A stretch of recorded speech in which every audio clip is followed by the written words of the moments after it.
Hai, Assalamualaikum warahmatullahi wabarakatuh. Salam sejahtera untuk kita semua. Om Swastiastu, Salam, Namo Buddhaya, dan Salam Budilur. Rekan-rekan sekalian, yang hari Selasa tanggal 2 Juni 2021, mohon maaf banget. Tadi saya ada kegiatan, harusnya kita ketemu tadi jam 2.30. Saya skip, baru ngeliat jam lagi tadi jam 4.50 gitu. Jadi tadi Nanda udah sempat mengingatkan, mohon maaf banget. Saya sekali lagi mohon maaf. Harusnya kita bisa bahas materi soal cyber terrorism sama cybercrime. Tapi karena saya yang salah, hari ini semuanya saya absen. Masuk atau nggak masuk, saya anggap masuk semua. Insya Allah besok kita ada kelas pengganti siang ya, jam-jam 1. Sudah apply tadi kelas penggantinya. Tapi besok kita akan lebih banyak membahas soal gimana UASnya, mekanismenya, dan jangan lupa yang masih bermasalah soal UTS, absen, pertanyaan, segala macam boleh tanyakan untuk besok. Nah, hari ini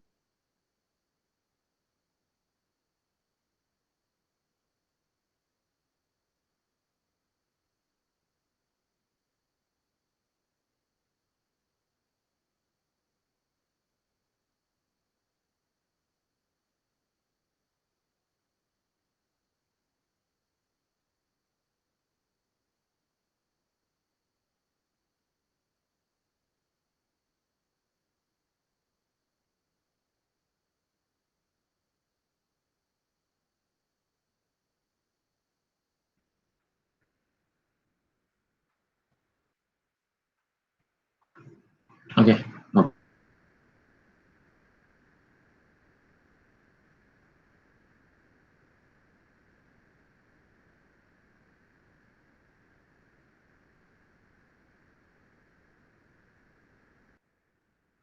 Moga-moga ke-share nih ya videonya. Yes. Oke. Rekan-rekan, di sini kalau bisa kelihatan ya, ada tulisannya ICT and Transnational Organized Crime. Ini dari teman saya, dari Reta. Saya pakai nomor 1, kita pahamin dulu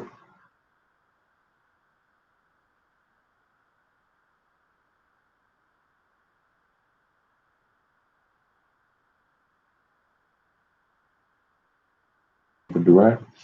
Poin pertama adalah kalau melihat ICT sekarang harus pakai 3 level of analysis. Singer tahun 61 pakai teorinya 3 level of analysis. Ada global international level, itu strategic level. Ada domestic level and national state, hubungan soal negara, itu namanya meso, tengah-tengah, sama mikro, individual. Tapi mikro sini juga bisa dilihat dari perusahaan di entitas yang paling kecil sampai perusahaan yang entitasnya lebih besar. Kayak Microsoft itu sebenarnya strategi MNC ya, Microsoft, Apple, Huawei, lalu Amazon, Facebook, segala macam. Mikronya apa sih? Mikronya mitra-mitra Facebook, mitra-mitranya Apple Store, segala macam, termasuk kita memakai barangnya. Yang kedua poinnya adalah to include those in between. Apa itu to include those in between? Strategic ke medianya, operationalnya, ke makro, meso, mikro, atau meso ke mikro, dari operational ke technicalnya, ke domestik ke individual. Poin ketiga adalah international relation versus transnational relation, yang terakhir adalah cross border. Kenapa cross border? IT is cross border, makanya disebut new dunia maya, cyber world.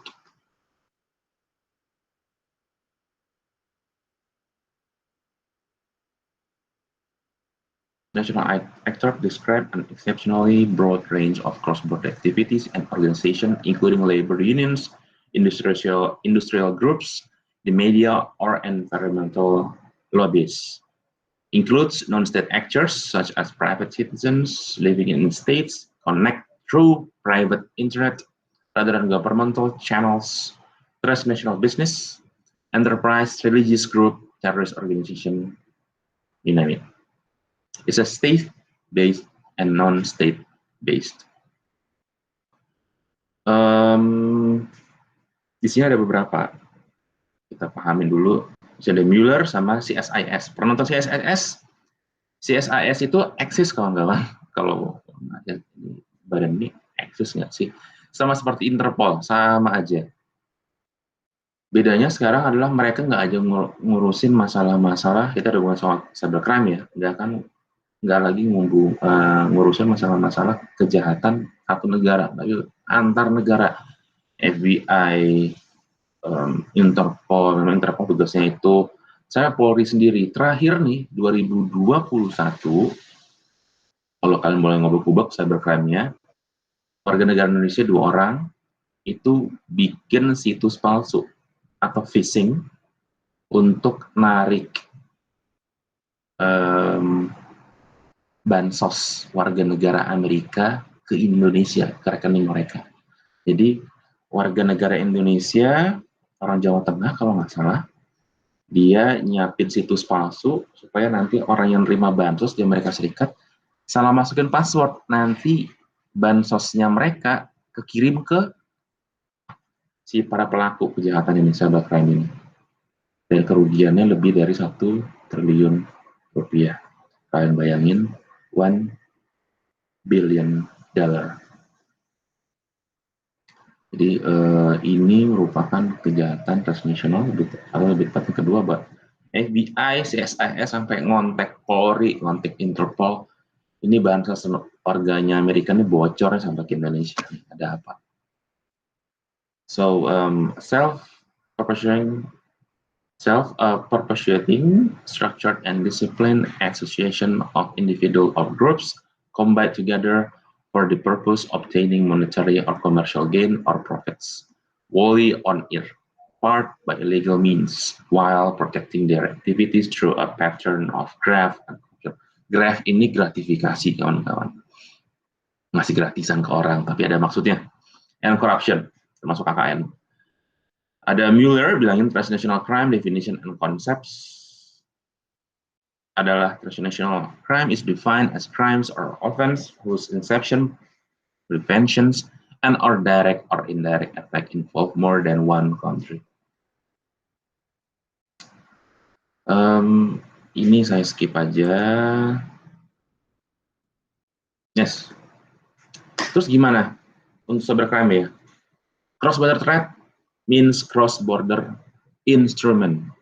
UN sampai bikin United Nations Office on Drug and Crimes.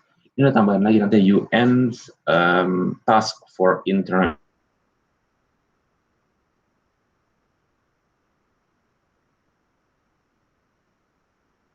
gugus tugas, kalau kita gugus tugas COVID gitu. UN bikin gugus tugas cyber terrorism dan cybercrime. Interpol juga sama. Kenapa? Masalahnya ini nggak ngomongin satu negara, single state or 2 negara, 3 negara, se-dunia.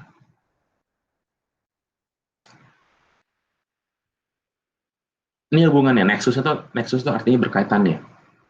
Transnational Crime Organization alias cybercrime, ICT nexus, apa hubungannya?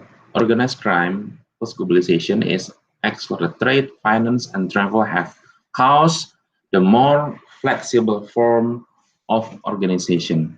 Jadi bisa dibayangin di sini organisasi internasional satu kayak gampangnya tuh kalian bikin grup penjahat nyolong duit bansos warga negara Prancis misalnya, namanya petukangan anonimus petukangan, keren kali namanya. Pokoknya keren lah, dibikin sekeren-kerennya. Tugasnya apa? Ntar tuh kalau kakek nenek, elderly, atau orang yang lagi bingung, terus mau masukin nomor kartu kredit, diambil sama kalian. Ntar ditransfer ke negara ketiga, misalnya negara di Balkan, atau negara di Amerika Selatan, dilompatin, diputar-putar, baru detail ke kalian. Itu namanya fraud, penipuan. Ada namanya identity counterfeiting atau phishing. Jadi seakan-akan legit, seakan-akan asli, padahal palsu. Apa nih? Windows-nya, atau kita bisa lihat tuh kalau misalkan di sini tuh ada halaman web page-nya tuh kayaknya Facebook deh, atau kayaknya Bank Mandiri deh, kayaknya Bank BNI deh, atau kayaknya web Bank BCA, rupanya palsu. Begitu kalian masukkan password, username, account details, Z, tarik semuanya. Apalagi kartu kredit, udah habis. Itu baru itu. Yang kedua, identity counterfeiting ini jauh lebih berbahaya karena apa? Masih ingat kebocoran data Tokopedia? Masih ingat kebocoran data iktp? Masih ingat kebocoran data Bukalapak dan beberapa e-commerce lainnya? Kalian bayangin nanti nama, kakak, KTP, barang yang kalian belanjakan, jenis barang yang kalian belanjakan, terus biasanya kalau yang para perempuan nih, yang ciwi-ciwi ini pasti mau belanja perlengkapan perempuan, atau aksesoris, atau apa namanya, make up, atau baju dan lain sebagainya. Yang murah-murah ya mungkin ada, mohon maaf, Shopee lah, Tokopedia lah, dan lain sebagainya. Itu ketahuan setiap bulan belanjanya apa segala macam. Kalau mereka tahu social behavior, ya social behaviornya, gampang nggak masuk ke situs atau ke barang segala macam untuk menipu kalian. Itu masih mending karena uang. Bayangkan kalau nama kalian digunakan sebagai salah satu anggota kelompok teroris, cuma gara-gara data kalian bocor.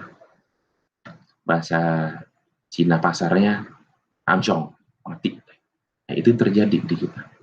Di dunia ini terjadi sekarang kejahatan counterfeiting and identity counterfeiting. More integrated criminal networks. Karena IT satu kelompok kriminal pasti akan berhubungan sama kelompok kriminal lain untuk saling backup, nggak bisa lagi sendiri-sendiri. Mereka mesti join. Together with attempt of corruption, build a firmer construction to evade.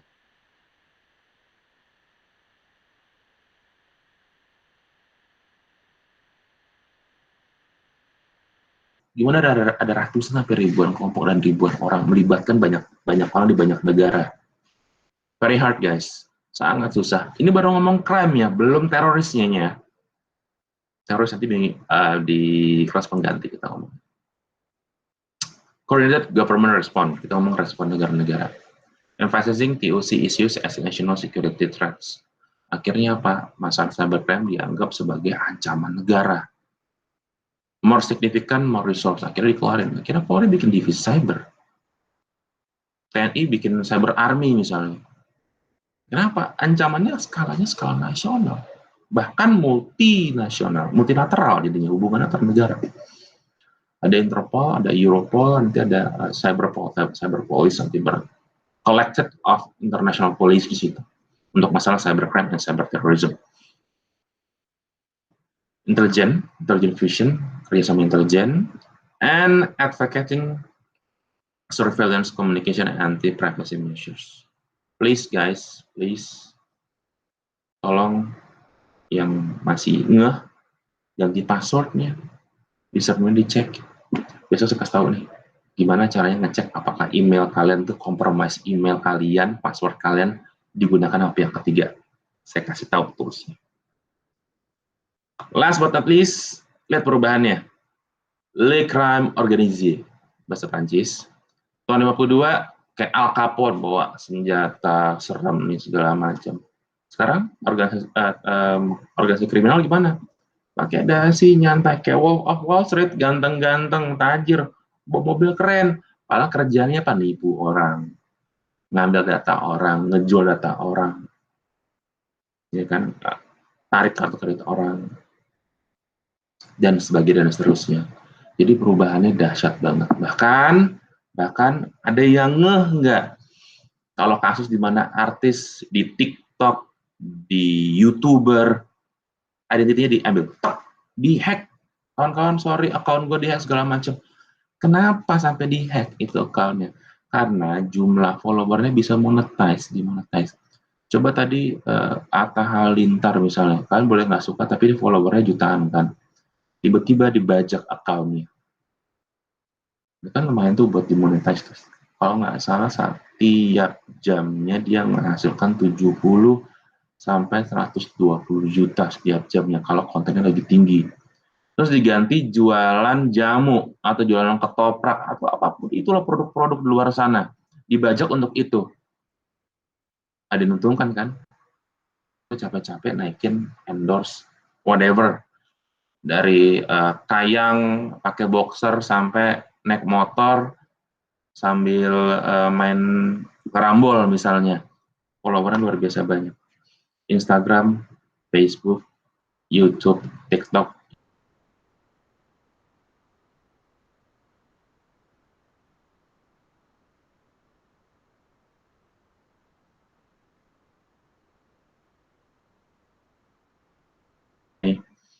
Um, Gimana kita bisa lebih tepatnya membahas soal UAS ya, karena UAS cakupan ICT sangat-sangat luas. Moga-moga kalian nanti banyak nanya besok, jadinya saya lebih comfort ya, lebih nyaman kalian lebih banyak nanya dan pengen tahu Pak gimana saya membahas ini dalam bentuk makalah dan tulisan esai. Demikian kawan-kawan, terima kasih. Wassalamualaikum warahmatullahi wabarakatuh. Salam sejahtera. Om Santi Santi Om, Namo Buddhaya, salam kebajikan dan salam budi luhur.